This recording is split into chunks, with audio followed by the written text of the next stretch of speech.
Santa cruise का area square kilometre का 1% है, जहाँ पे 1000 लोग अपनी जिंदगी गुजार रहे हैं। इन भीड़ भाड़ वाली गलियों में अकेले होना नामुमकिन है। यहाँ के हर घर में दर्जनों लोग रहते हैं। इस छोटे से कमरे में 10 लोग रहते हैं। यही हर घर का एवरेज कमरा है। जब आप दूसरे लोग देखेंगे तो हैरान रह जाएंगे। इन लोगों को इन घरों से कई बड़ा मसला फेस करना पड़ रहा है, जो यहाँ की जिंदगी को खौफनाक बना देता है। दुनिया के सबसे पॉपुलेटेड आइलैंड पर खुशामदीद। इस आइलैंड पर जाने के लिए कोलंबिया से बोट पर 2 घंटे लगते हैं। आइलैंड साइज में फुटबॉल की फील्ड से थोड़ा सा बड़ा है। इसकी डेंसिटी 68,000 पर स्क्वायर किलोमीटर है। यहाँ तक हांगकांग में भी, जो दुनिया के मोस्ट पॉपुलेटेड सिटीज में से एक है, ये रेट 6750 है। इस आइलैंड की सिर्फ 4 गलियां हैं। ये जगह मुकम्मल कंक्रीट से बनी है। इनके पास गाड़ियां या मोटरसाइकिलें नहीं हैं। यहाँ के घर आइलैंड की कहानी को जाहिर करते हैं। इनके घरों की बात की जाए तो वो चंद फीट के होते हैं। एक एक कमरे में 10 लोग रहते हैं। जगह कम होने की वजह से कपड़े जूते हर जगह होते हैं। पानी कम होने की वजह से किचन बहुत गंदे होते हैं। पानी का इस्तेमाल सिर्फ पीने के लिए किया जाता है। 220 परिवार इलीगली बनाए गए घरों में रहती हैं। यहाँ पर किसी अथॉरिटी से परमिशन नहीं ली जाती। कोई भी इस जगह का मालिक नहीं है। हर कोई जहाँ चाहे घर बना सकता है। जब कोई जगह नहीं मिलती तो यहाँ के लोग घरों के ऊपर घर बना लेते हैं। घर ऐसे बने हुए हैं कि लोगों को दूसरी तरफ जाने के लिए एक दूसरे के घरों से गुजरना पड़ता है। जैसे इस आइलैंड को और खोजा जाता है, ये बात क्लियर हो जाती है कि क्यों इनका फ्यूचर और बदतर होने जा रहा है।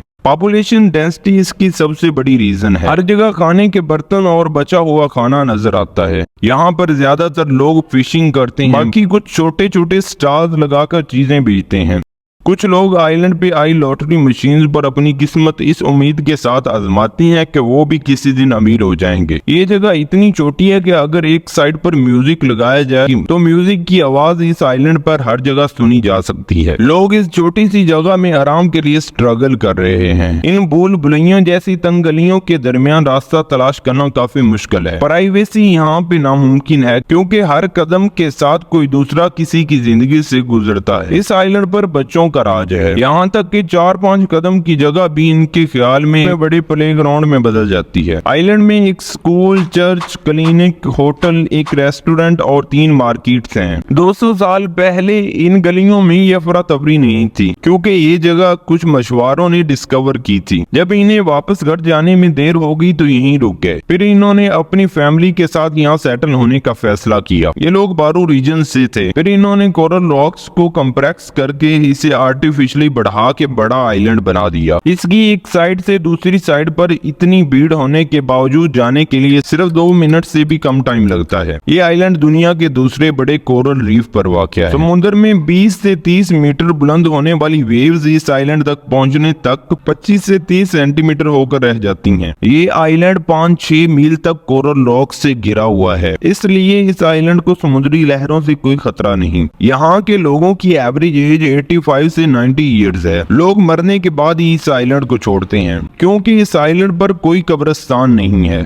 ना ही खुदाई के लिए कोई जमीन है। लाशों को एक चौक के इर्द गिर्द घुमाने के बाद इन्हें बोट के जरिए से कोलंबिया की जमीन पर ले जाके दफनाया जाता है। कोई फैमिली प्लानिंग न होने की वजह से पॉपुलेशन तेजी से बढ़ रही है। यहाँ पे ज्यादातर लोग शादियों के बगैर रहते हैं और एक से ज्यादा पार्टनर्स के साथ रहते हैं। इस आइलैंड का सबसे बड़ा मसला कचरा है। कुछ कचरे को समुद्र में बहा दिया जाता है और कुछ को मेनलैंड यानी कोलंबिया भेजा जाता है, लेकिन ज्यादा कचरा समुद्र में फेंका जाता है। पूरे आइलैंड को 380 सोलर पैनल्स और 180 बैटरीज से बिजली सप्लाई की जाती है। बिजली और वाटर सप्लाई मौसम की कंडीशन पर डिपेंड करती है। इस आइलैंड की मार्केट्स में जरूरत की हर चीज अवेलेबल होती है। असल स्ट्रगल पीने के पानी को हासिल करने से शुरू होती है। इस आइलैंड पर बड़े बड़े पाइप्स लगाए गए हैं। इन पाइपों से बारिश के पानी को टैंकियों में जमा किया जाता है। ये ध्यान रखा जाता है कि पानी का एक कतरा भी जाया ना हो। जब बारिश होती है तो लोग खुशी से पार्टी करते हैं। यहाँ पे बारिश 7 से 8 माह बाद होती है। इस पानी को स्टोर करने के बाद सब फैमिलीज में इक्वली डिस्ट्रीब्यूट किया जाता है। इसके अलावा आइलैंड में सीवरेज का कोई निजाम नहीं। इवन तो पानी की सप्लाई के लिए बारिश गुड न्यूज है, लेकिन बारिशें इस जगह पर तबाही ला रही हैं। आइलैंड के बड़े हुए इलाके सॉलिड नहीं है। तूफान या मूसलाधार बारिश घरों और गलियों को अनयूजेबल बना देती है। जब बारिश होती है तो लहरें बढ़ जाती हैं। ये सारी गलियां समुद्र के पानी से भरी होती हैं। सितंबर और अक्टूबर के महीनों में मानसून सीजन की वजह से लोग बिजली से भी महरूम हो रहते हैं। इस आइलैंड का ज्यादातर सोर्स ऑफ इनकम टूरिज्म है। इसके अलावा टूरिस्ट के लिए एक्वेरियम भी बनाया गया है जिसमें शार्क्स और कछुए छोड़े गए हैं। टूरिस्ट को इन जानवरों के साथ तैरने के लिए पैसे चार्ज किए जाते हैं। इस आइलैंड पर डेली सैकड़ों टूरिस्ट आते हैं जिनको $2.5 एंट्रेंस फी चार्ज की जाती है। इतनी भीड़ के बावजूद यहाँ पे कोई पुलिस नहीं है और ना ही कोई लॉ। यहाँ हर कोई एक दूसरे को जानता है, इसलिए इन्हें पुलिस की जरूरत नहीं है। यहाँ पे रॉबरीज और क्राइम जीरो है। इनके बड़े ही इनकी पुलिस है। अगर कोई आर्गुमेंट, मिसअंडरस्टैंडिंग हो या कोई लड़ाई हो तो बड़े इन प्रॉब्लम्स को सॉल्व करते हैं। यहाँ रहने वाला कोई भी रिहायशी इस जगह को किसी सूरत छोड़ने के लिए तैयार नहीं है। रात को यहाँ पे ज्यादा हलचल होती है क्योंकि मौसम ठंडा हो जाता है। जब सूरज डूबता है तो यहाँ मुकम्मल अंधेरा हो जाता है क्योंकि रात को बिजली नहीं होती। लोग अपने फोन्स की लाइट का इस्तेमाल करते हैं जो दिन के वक्त चार्ज करते हैं।